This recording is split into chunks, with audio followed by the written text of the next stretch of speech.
Three things in this speech. One, what is the nature of the problem currently that is facing law firms?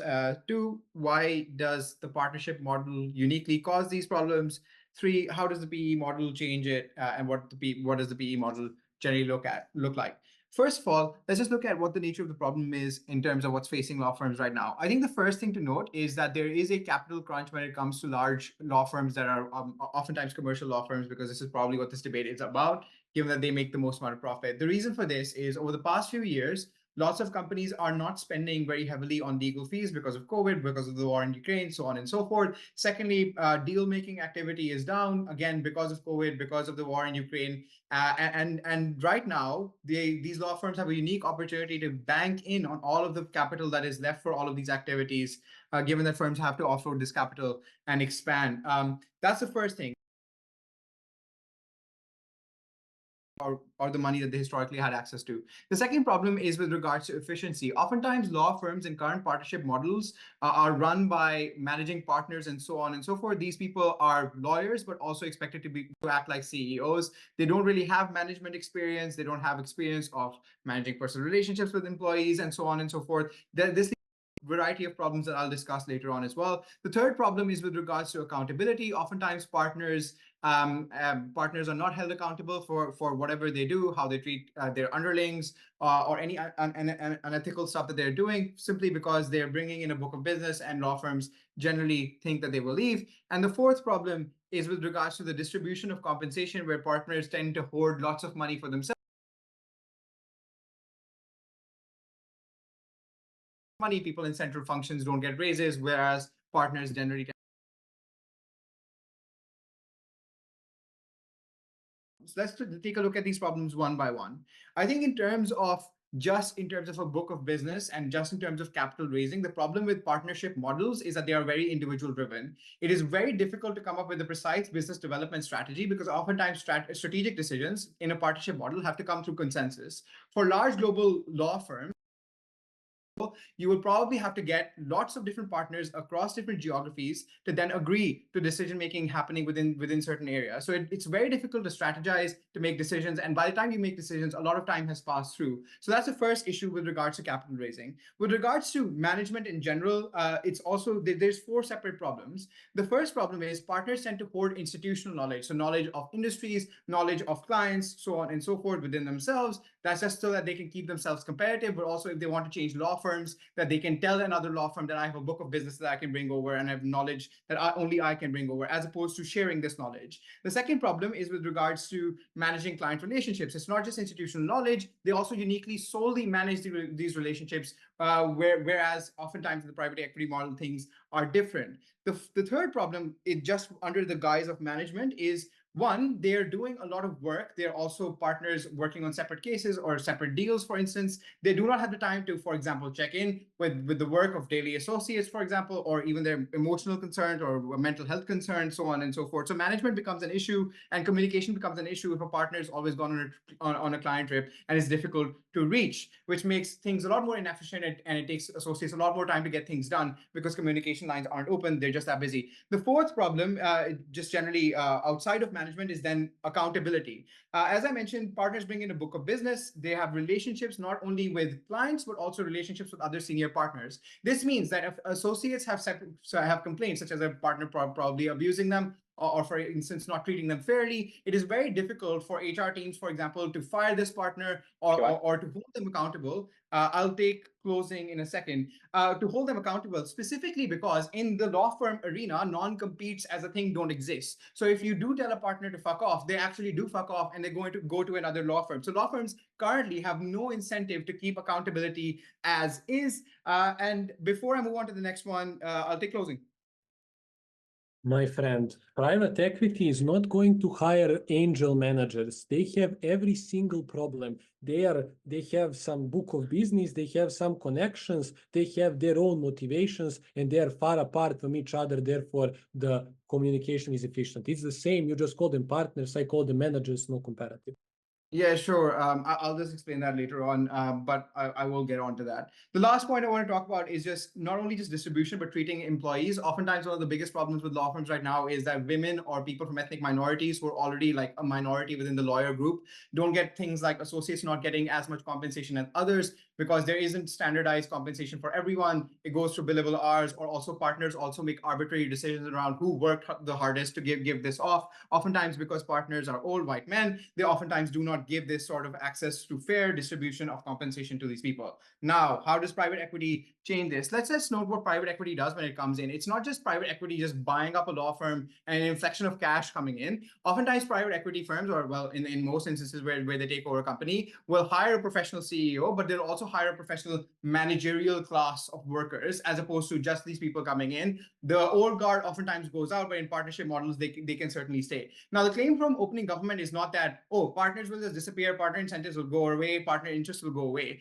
But I would say that there are a lot more stakeholders above the partner position and alongside the partner position that are holding them accountable as well, because it is in the interest of this private equity firm to allow for information sharing, because the private equity firm has an interest in the continuation and therefore profitability of this firm so that they can sell it off for perhaps in the future or so on and so forth. Therefore, they will obviously introduce not only one, new personnel, but two, new standard operating procedures, oftentimes standard operating procedures that they already have experience with in other industries with other firms that they have. This allows for things like more information sharing, for example, or splitting up the clients that partners have and introducing clients to other people, or creating business development or commercial functions that deal specifically with clients as opposed to partners building their own personal relationships with clients. Therefore, there's more continuity. What does this then prevent? I think the first thing that you get is professional management and therefore accountability of partners, because partners aren't the ones making decisions. Even if they leave, there is some risk that is now diversified, and therefore other people can take over their clients. Clients don't really need to stand with partners. That sort of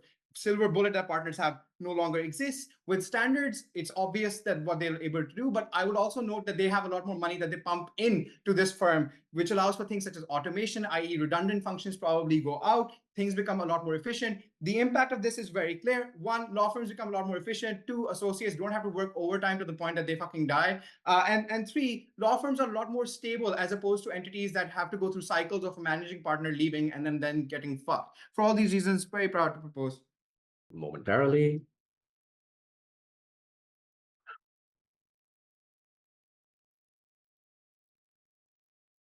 Partnerships are a relic of the past. The partnership model is basically the old guild master model, where a bunch of skilled workers get together and become managers.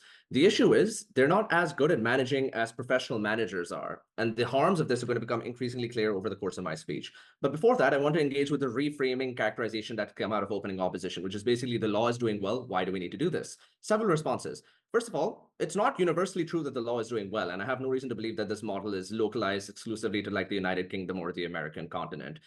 In many developing countries, law firms are in fact experiencing massive capital crunches. Inside Pakistan, the starting salary for a lawyer is barely more than minimum wage. So it's very clear that in many countries, law firms would benefit massively from an increase in capital. Secondly, structurally speaking, I just don't think they've given any reason to believe that partners are any good at raising finance. All they've said is the law is doing well, but why is it doing well? What is causing this to happen? I think structurally speaking, by virtue of the fact that partners are just lawyers who made it far into their field, there's no reason to believe that they're capable of raising external capital and financing these law firms at any time when there's any sort of uncertainty. Thirdly, in response to the claim that lawyers make good money, well, firstly, as I pointed out, they don't in many places, but even when they do, I think that the rising degrees of educational debt mean that it doesn't really matter because this money is likely not keeping pace with the amount of debt that entry-level lawyers have when they're entering the market. Fourthly, I think it's very difficult for new lawyers to stay inside the legal field because it's not clear that they're going to eventually make partner, because very few do. So there's partner track uncertainty as a consequence of this. But fifthly, and most importantly, even if I concede this changes nothing, right? Because even if the law is doing well, it can do better. And if private equity is able to maximize the efficiency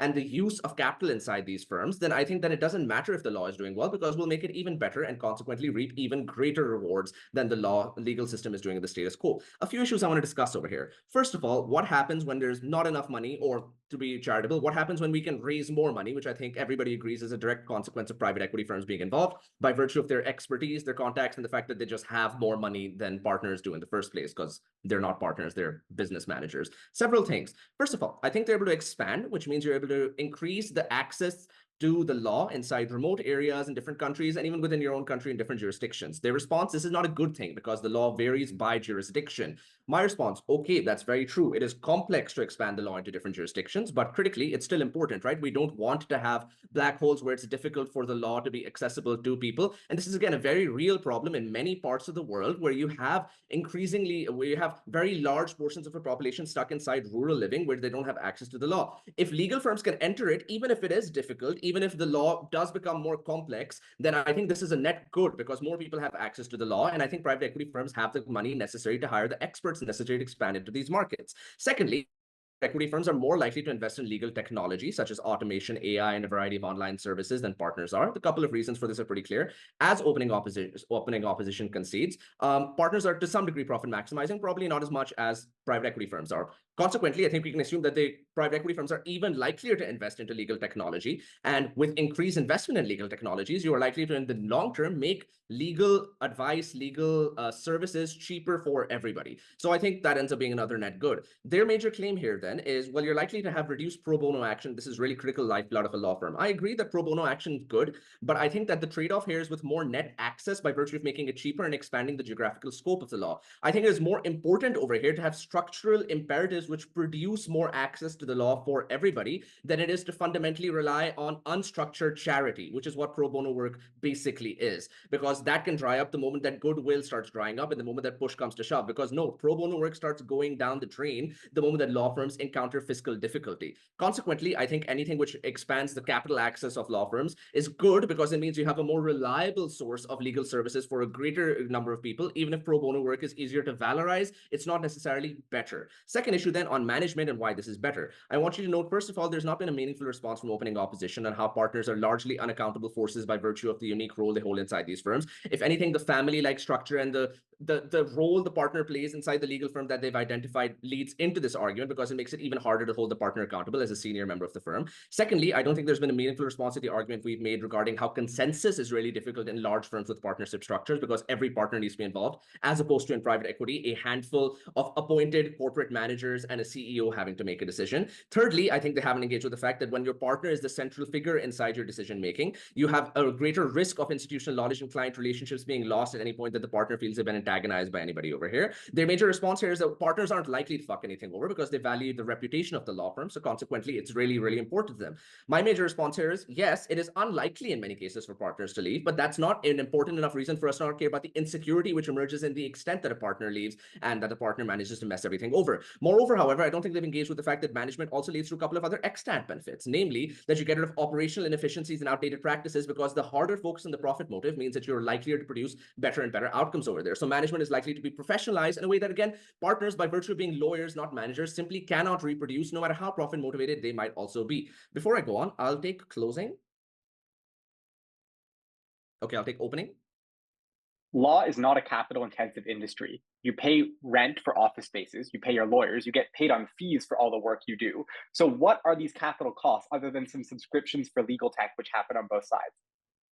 Well, I mean, legal tech also requires a lot of R&D and investment. You also need to expand into remote areas. You want to pay better pay for all of your lawyers. I think there's reasonable enough assumption to be made here that even if law isn't supremely capital intensive, more money helps. And that's basically what I've been proving here for a while is more money helps. So third issue, which one is better for lawyers? And over here, again, I want to note that the partnership model is awful for anyone who's not a partner because of the structural incentives partners have to favor themselves at the expense of other lawyers. They try to sort of frame this away by arguing it's good for workers to be in charge of themselves, right? But the problem is that the partner is a distinct class of worker from associate and every other lawyer who's not a partner. Partners are at this point, by virtue of the fact that there's one pie and they all have to share it between partners, associates, and others, likely to privilege themselves at the expense of associates and others, which means that the partners are not meaningfully acting as a representative of the legal lawyer class, but of the partner class in specific. I don't think there's a reason to believe that those benefits bleed over into everybody. Secondly, I think if you have more money, you can offer better pay, and you can even, in some cases, try to make yourselves more competitive by offering equity to positions which are not partners, which a benefit you uniquely cannot access in the partnership model by virtue of the fact that it only gives equity at the partnership level.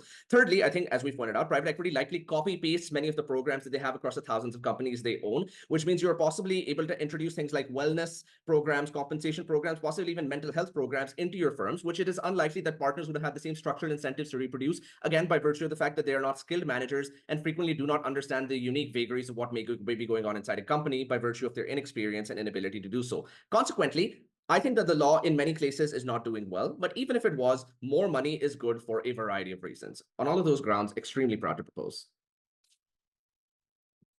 Thank you, Speaker, for that very fine speech, and I'm happy to call upon the law.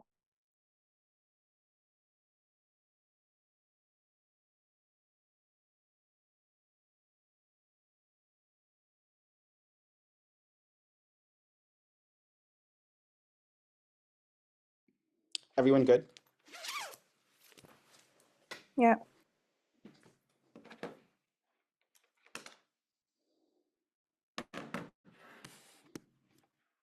POIs in the chat.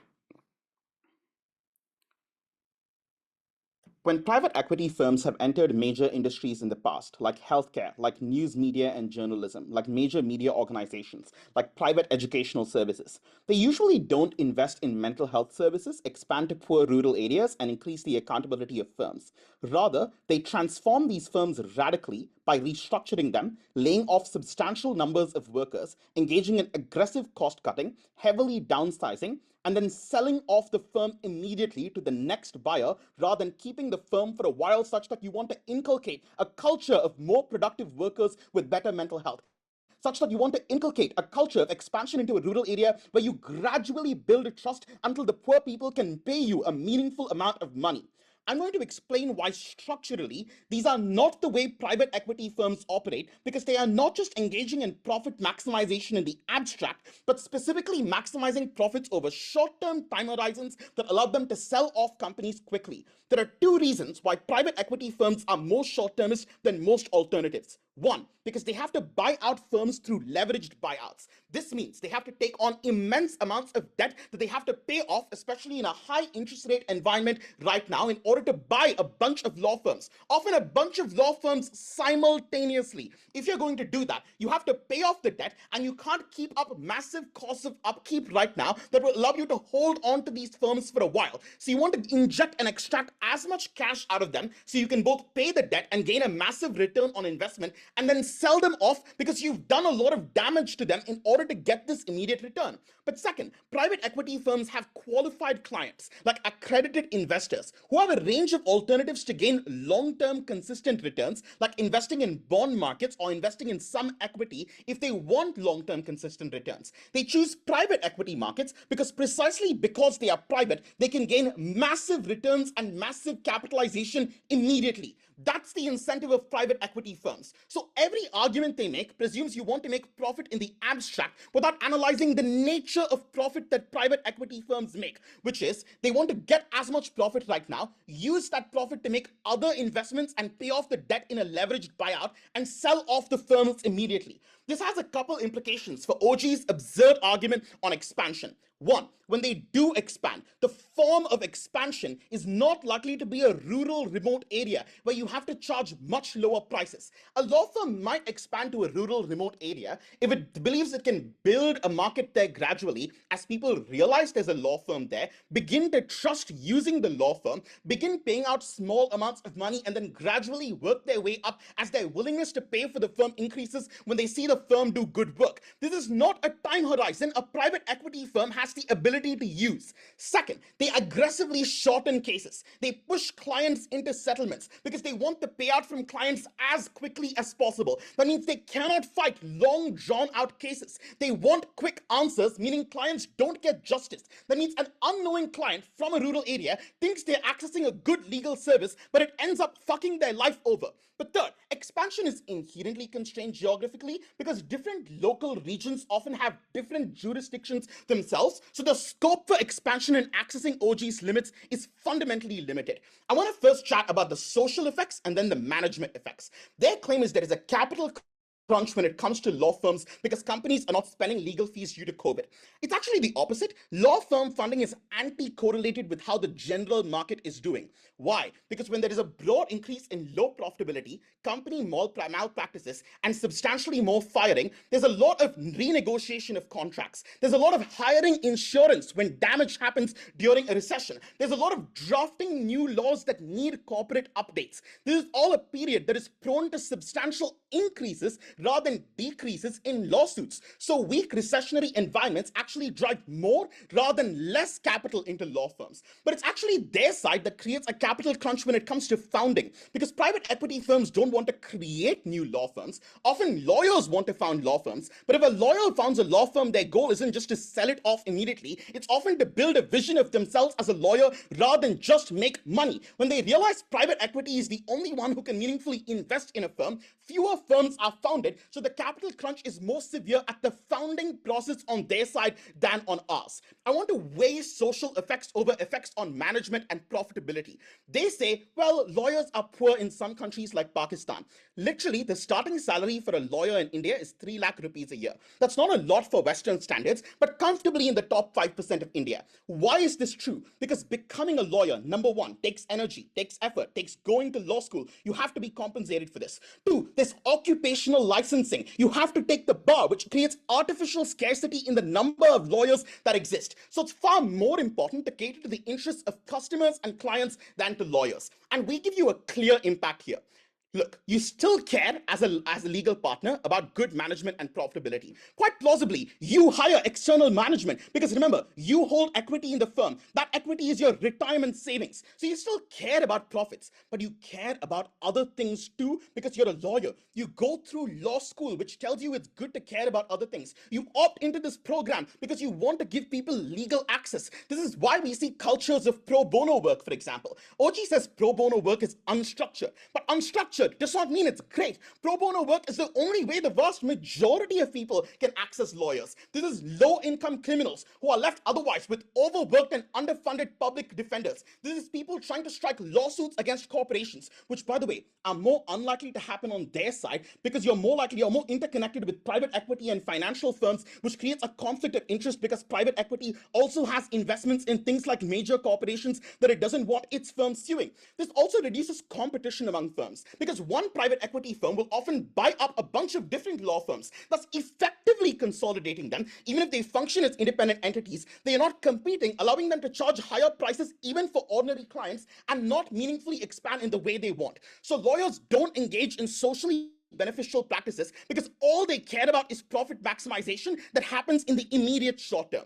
But I'm also going to argue firm management is much worse. They say partners hoard a ton of money. Lawyers have a lot of leverage. Relatively fewer lawyers are able to negotiate their wages up, and they want to rise up the ranks of the legal system to become partners. It's private equity vultures that routinely cause aggressive overworking and pay cuts by engaging in immediate cost cutting in order to pay out their leveraged buyout. They say partners, it's hard to hold legal partners accountable. No, it's far easier because you know who the partners are. Private equity firms often function anonymously. You don't know if they've bought a firm. Very hard to call them out. They have lobbying power, much harder to regulate them. These firms are harder to regulate and worse managed, but it's not lawyers who know what's going on but still have a profit incentive managing them. They gut the legal system. Oppose. I'd like to thank Diola for your very fine speech. I'm happy to call upon member of GOV. I'm going to start this speech with an observation that if an industry has endemic problems in its culture, in its ethical behavior, in the way that it treats its employees, it's incredibly foolish to not look at the management structure of the overwhelming majority of firms in that industry and go, maybe that has something to do with it. And yeah, that is what this opposition bench requires you to believe. They require you to believe that the current structure has very little, apparently, to do with the fact that associates work 80 to 100-hour weeks. Very little to do with the fact that there are very few female partners or partners who are people of color or partners who did not come already from generational wealth that allowed them to buy in. But it is this government bench and this closing government team that will explain to you that the problems with the legal market and its as a competitive labor market, and indeed the problems of perverse incentives that operate within these firms, do stem from the partnership model because it is what is the status quo. So let's start the speech by explaining why partnership makes the legal market inflexible and the harms of that. And I'll secondly explain why partnership creates a set of perverse incentives. So flexibility in the legal market, and by that I mean the ability for people to be promoted vertically, but also to move horizontally, is really important for the competition and efficiency of that market. And even if you think that a lot of the work that these firms do is just kind of moving paperwork around or doing mergers and acquisitions that doesn't affect people's lives intangibly, these are people who do execute things like mergers that monopolize or duopolize industries. They are the people who advise governments on serious litigation often when there's been malfeasance in public office, they do matter. It is incredibly important that we have the best people in the best jobs. The first way in which partnership makes the legal market inflexible is that partnership locks good lawyers into firms where they currently are, where perhaps they should not be because of, say, the culture of that firm, the type of work that that firm does, or the way that they are treating them. They firstly do this by alluring people in with the partnership track, knowing that a very large number of associates are going to burn out very quickly because of the strain that they put them under, and they use the allure of growing through seniority to stay at one firm for a long time, even if they might have been better off going to another firm because that other firm would have paid them more, would have given them better work, or would have rewarded them in some other way, because only lawyers who have stayed at a firm for a very long time are trusted enough to make partner. Secondly, they make it inflexible because firms incentivize or restrict people from leaving their firms for other firms. Yes, like I think this opening half agrees that it's kind of rare, but part of the reason why it's rare is because when somebody leaves, they will take a chunk of the stake in the firm. That's why they are partner, and you'll lose a stake of kind of like your coffers in that process, which means that things like predatory or perverse non-competes exist. It does mean that, like, you know, this is something that's frowned upon within that industry. And thirdly, it means that people themselves opt out of leaving firms because they don't know if they will get another chance at a partner position elsewhere, and those opportunities are few and far between. So we get people to move around more when they are just very well paid lawyers, as opposed to very well paid lawyers who also have a stake in the company that is worth way more than the value of their salary, especially in the long run. Secondly, they restrict flexibility in this market by restricting the highest level of legal seniority to only people who can afford to buy in. So people who make the decisions about what types of cases to take on, people who make the decisions that set the kind of cultural tone for the entire firm, are only partners, and rather than say senior associates or just senior lawyers. And just think about who that is, right? You can't buy into an enormous law firm, even in a relatively small stake, off of likely just the salary that you have or a loan that you're able to get. Is often people overwhelmingly who have familial support or generational wealth. Is overwhelmingly not people who take time out of their career, for instance, to have a baby. It's people who are from the same background as the rest of the people who are already partners at that firm. And that means that those people's perspectives never get engendered in the culture of these firms, which is part of why they behave so badly, but is also just bad for competition and efficiency as well. The third way that this restricts flexibility is that you make it really, really hard to get rid of people who are being malfeasant, or even people who are just being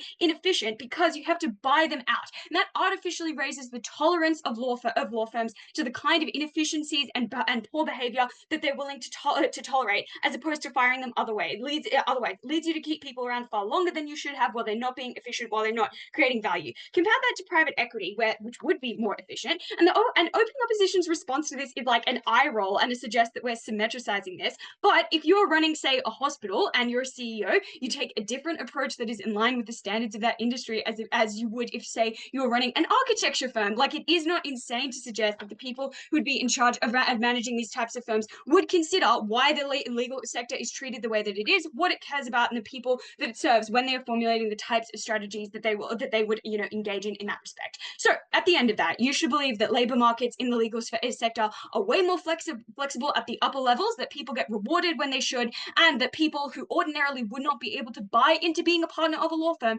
can be rewarded for the intellectual capacity that they have and the ability to shape firm culture when they were otherwise really unjustly locked out. I'll take opening opposition. Firms almost always offer low or zero interest rate loans to facilitate buy-in, generally by allowing those lawyers to apply a percentage of their future earnings. And equally, you can leave quite easily and get on partnership track another firm by becoming a senior associate. The thing is, they offer low and no interest loans to buy into kind of like the lowest level of partnerships. If that, like, a lot of firms do not do that because they have no reason to, and that would be incredibly risky because of the stake that they are allowing people to buy. But also, when you don't price in risk to a loan by, say, offering it at no interest, you price in risk in another way. For instance, by only giving those opportunities to people who look exactly like you, like kind of like redlining. Let's secondly explain why partnership creates perverse incentives. This is a government bench, like I say in my introduction, that points to the harms of law firms and tries to claim that they're not somehow the result of the way that they currently operate. The first question to ask here is, what type of incentives operate in the cases that firms decide to take on? The first claim we make here is that firms have a predisposition to not take on expensive expensive and speculative cases like class actions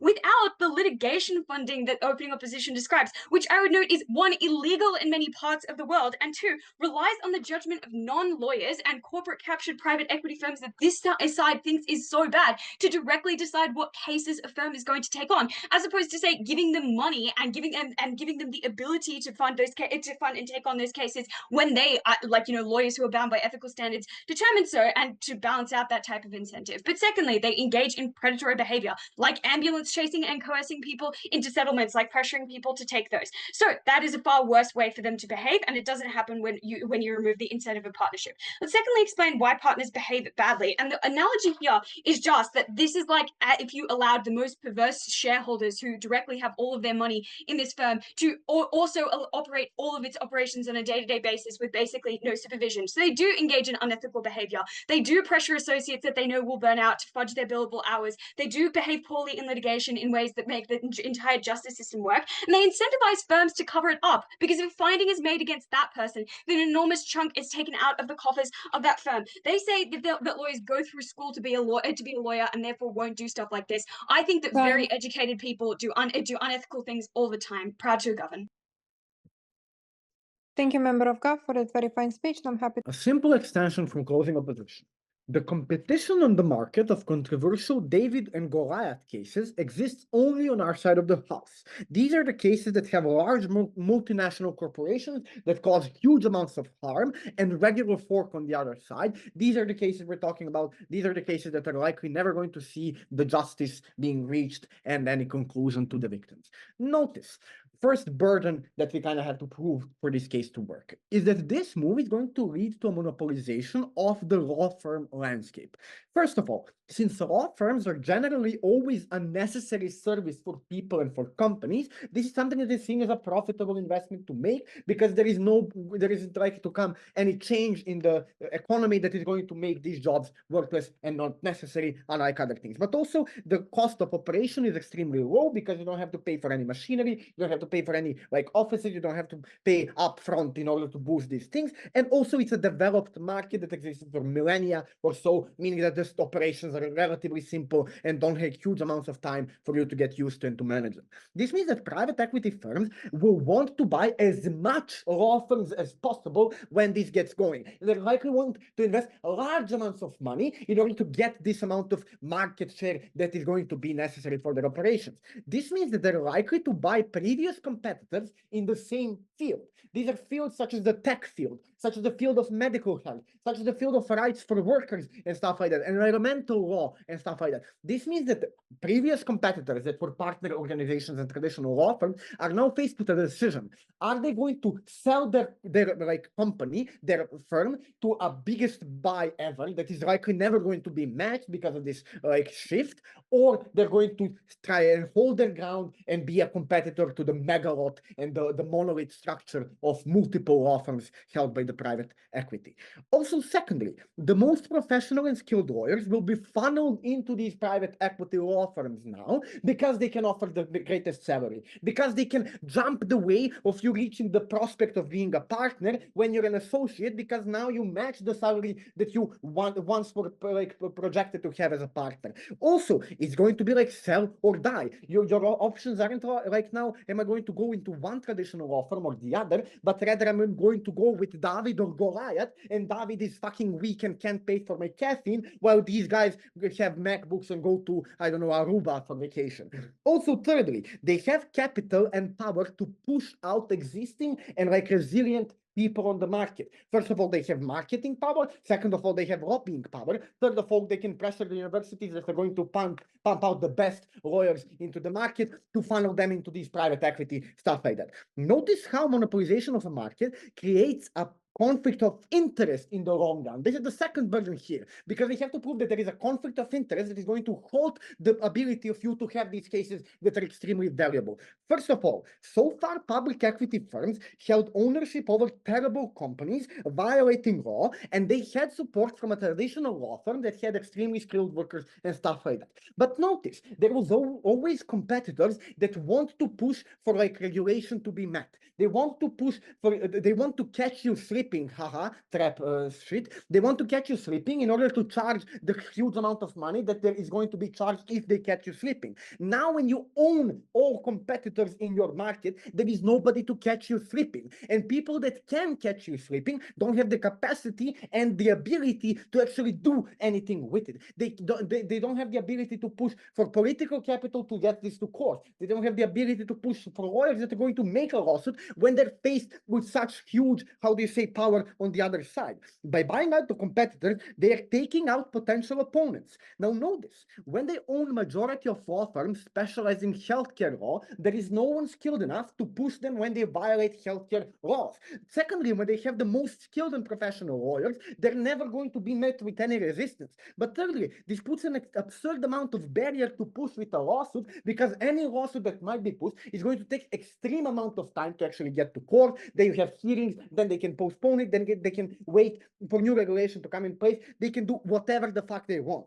But also, this means that there is less recourse to these terrible companies, but also less potential of people charging for the harm accrued by these companies. Alternatively, this risk of going out of your way and filing a lawsuit that might be a negative profit margin, that is usually a pro bono case to do, because these people that have this lawsuit, that had this harm accrued on them, they don't have the money to charge it. They don't have the money because the insurance company violated a law when they kind of didn't insure for their medical bill. They don't have the ability to, how do you say, pay for lawyers because they don't have a fucking house, because the contractor that built their house, which is a mega company, didn't abide by the regulation. They don't have anything to go with. On the alternative, the small traditional law firm has the potential, like, incentive to get huge amounts of money if the payroll happens, but also the job of getting into court is what gives a huge, how do you say, reputation boost to this law firm. This puts them as in the forefront of the struggle with David versus Goliath. People relate to that. People favor these, how do you say, instances.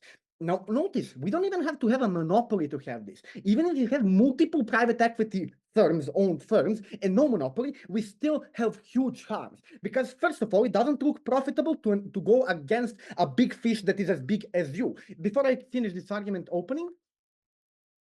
Yeah, so opening says that these private equity firms will come in, they'll sell these law firms for scraps and ruin them. And you say they will hoard all the best lawyers because they'll give them the best pay and the most stable structure. Which one is it? By the plausible case, I don't give a fuck. This is competing analysis. It's not the backstab. I don't care. Like, notice, it doesn't look profitable to go against an equity firm that is owned by the, like, how do you say, competitor equity firm, because first of all, there is a match of power. This is seen as like, these guys have the ability to postpone these trials. It's going to be seen as something that is incredibly unprofitable. But also, there are silent treaties between the firms to not go into each other's backyards, to not cut into each other's profits, because if you do that, then we are all fucked. But also, the biggest problem, decision of whether or not some case is going to go to court doesn't follow on lawyers that have legal ethics, that have a need for justice to be met, but rather to crony people that work in management firms that only know how to make profit and don't give a fuck about the regular folk. These people went to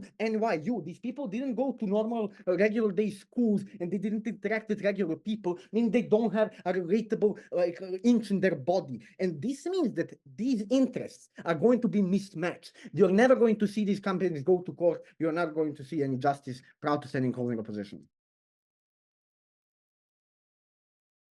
Closing government makes sure the correct lawyers get the most important jobs. Closing government ensures that there is no longer a huge incentive for the most important lawyers to do malfeasance. I think closing government wins the debate. Pretty simple structure of the SWIFT speech. First of all, I'm going to defend our extensions, and then second of all, I'm going to go through and explain how we beat each team.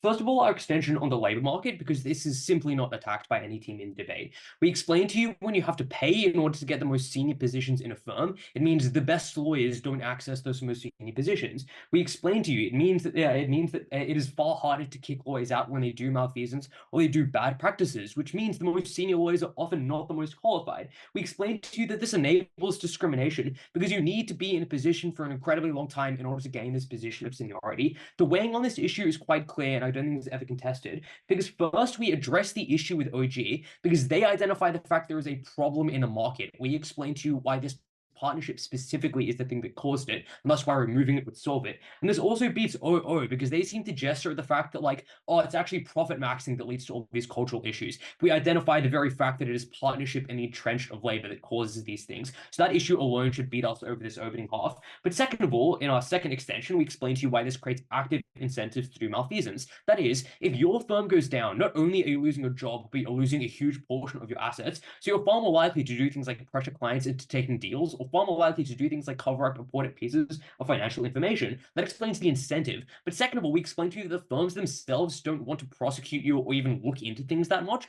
because they're afraid of having to buy someone out and lose a huge chunk of their equity. And this means you do just get less investigations into the conduct of law firms. The weighing on that is quite simple. If you believe OO and care about reputation, malfeasance obviously deletes it. If you believe OG and people are struggling for money, well, then obviously you want the law firms to be more efficient and, not do things like malfeasance. That explains why both of those extensions should win us the debate in a vacuum. Let's go team by team and do some direct response. First of all, how we punt CEO out of the debate. Because their extension is just like, this might create a monopoly, it might create an oligopoly. Like, this is like a boring response. I'm so sorry. But like antitrust law exists. Like people have identified the fact that monopolies and oligopolies are bad. And thus they have the thought to just make that a crime. Like they just do actually make it illegal to conglomerate too much power within single firms. So even if all of the incentives existed in the way that CEO said they do, you just can't do it. So the harm doesn't actually occur in this debate. The structural reason for that is just people are aware a harm like that could exist and thus they legislate against it. But second of all, given the characterization from the opening, that is, these lawyers are incredibly ideologically motivated, I'm unclear that the lawyers who are currently on the partners would agree to sell to a firm that was just going to monopolize them and combine them with their enemies. Because notice, this isn't a policy debate, it's a support debate. So all the partners would have to consent to this kind of thing, which I'm unclear why they would consent to just the gutting of their firm and recording and kind of just like, I don't know, aligning them with their past enemies, which explains even if it wasn't illegal, it's just unclear that this kind of thing would happen. And just, yeah, they kind of push this and say, oh, it's fine. What if the only oligopolies that's still a harm? Well, antitrust law also applies to oligopolies, which explains why that extension shouldn't really get them anywhere in this debate. Okay, cool. How do we beat OO? Three main questions. First is their claim on how it is good to have partners that value stability and care about reputation because it means the law firm works better. Four responses to this. First of all, the incentives of lawyers are already existing to work hard. I'm unclear why they need equity to do it. Like, they want to get a higher wage when they move up the salary chain. They want to do things like enjoy the craft because they characterize lawyers as really loving the law. And what this means is that the only additional incentive you give lawyers when you put money into this company is they want to do everything within their power, everything extra within their power possible to make sure that the stock price or the value of that company doesn't go down. And what this means is they do things like corruption, as we explained. They're already maximally incentivized to just be good at their job. Second response, though, is that the actions the actions that they identify as being good, like pro bono work, would just be mimicked by the private equity firms when they get acquired, because it's not just like pro bono work is done out of the kindness of the hearts of the law firms. It is excellent for their reputation. If they're doing a bunch of pro bono work, it means the community trusts them and enjoys their services more. It means that those clients are more likely to access their services in the future, which does just mean, even if you believe that these private equity firms are mega evil, super conniving, and just profit max,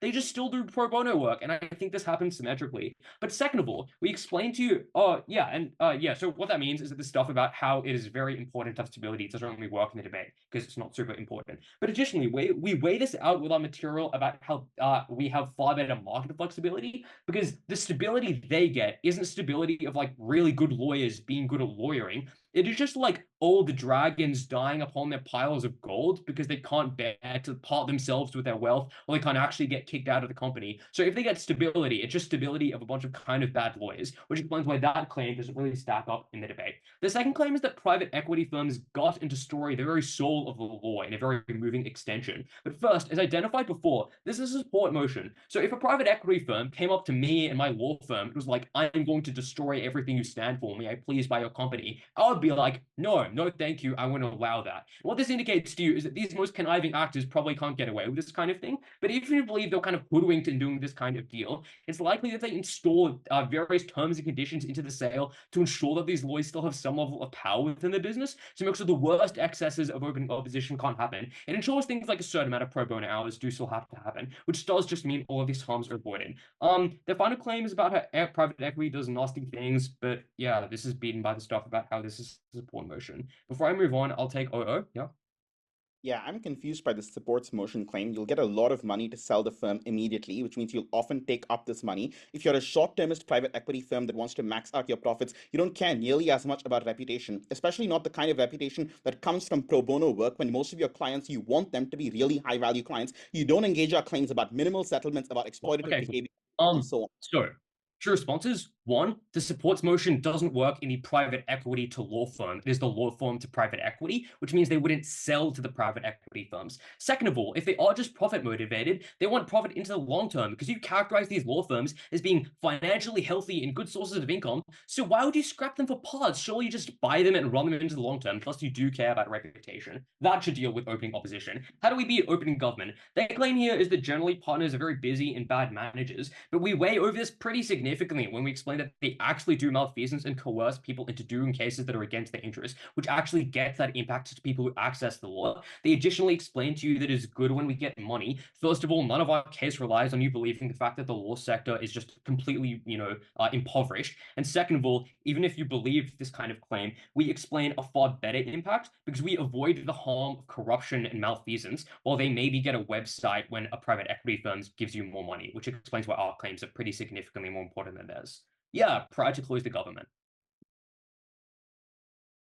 Let's see what CG says to our case. Number one, they say monopolies are illegal. Guys, private equity also already owns almost a part of every single biggest company in the world. Those investment funds like BlackRock or whatever literally invest and manage big parts of all companies. Notice that this is something that the status quo is literally unregulated. They have huge amounts of power, but also most importantly, they do not have to own the entire company to largely influence even like a 10% ownership, a 5% ownership, especially from different private equity firms in some of these biggest megalopoly,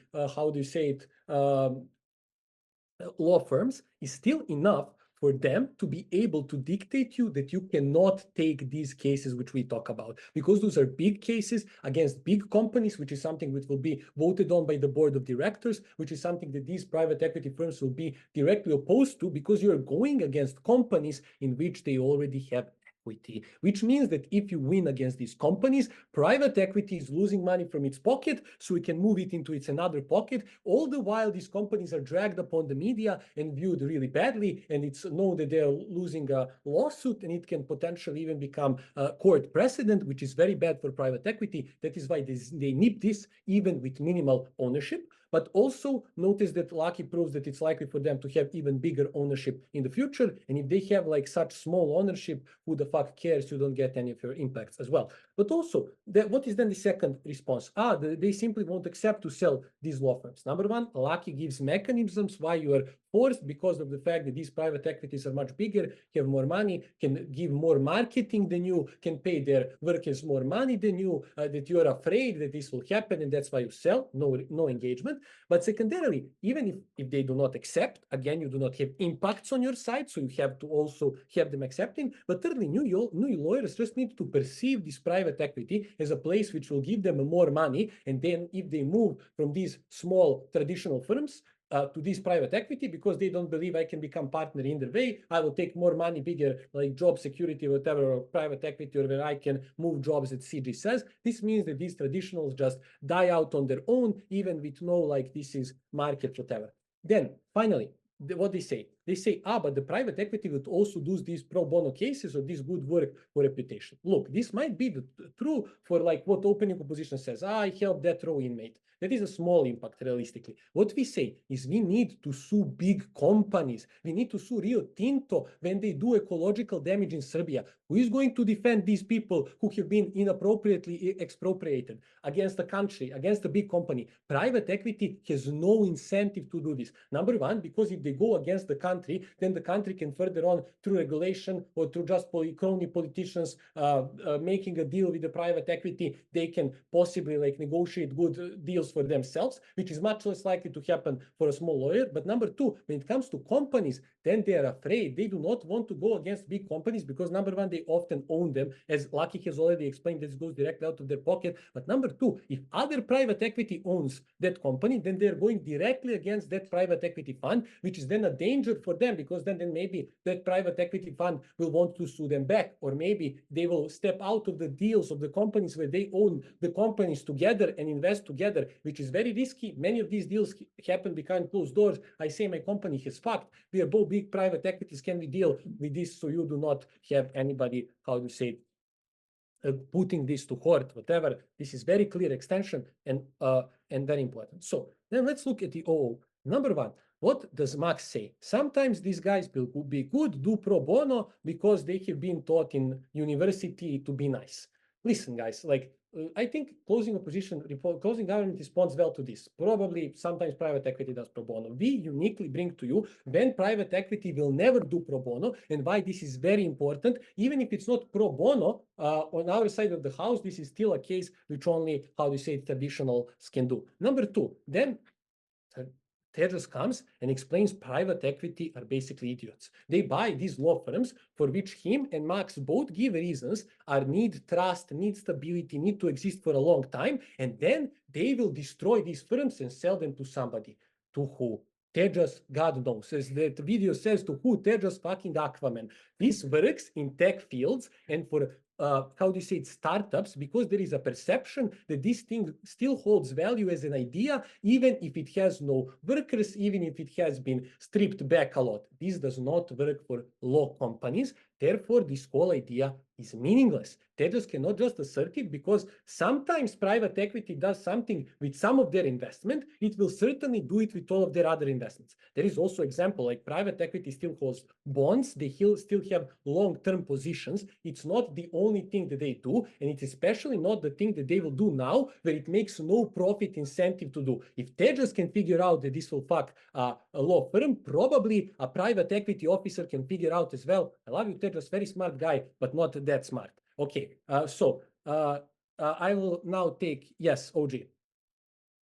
Yeah, your case to a large extent relies on a lack of competition, but Vanguard and Blackstone aren't the only players. KKR, Bancap, HE, thousands of other private equity firms are competing to buy these firms. It's fine, it's fine. The idea is basically clear. But number one, these biggest players have the most money, which means they will have the most capital. But what we also explained, if all of them have some percentage ownership of big law firms, the effect still applies, because they will not go against the other big firms which they own, which is other biggest firms. Like all of these private equity have some finger in every big firm, in every law firm. No law firm can judge big firm. Simple extension, really, plus very important comparative. Number one, so we first extend to why this works even beyond pro bono. We explain the competitiveness mechanism, we explain why there is no way to ever take these big companies to court. But number two, we go further in explaining why this is the most important thing in debate. Notice, pro bono cases from opening opposition are small. What we explain, more people have justice when dealing with big companies who are currently the hardest one to take to court, but are still sometimes taken to court on the promise of big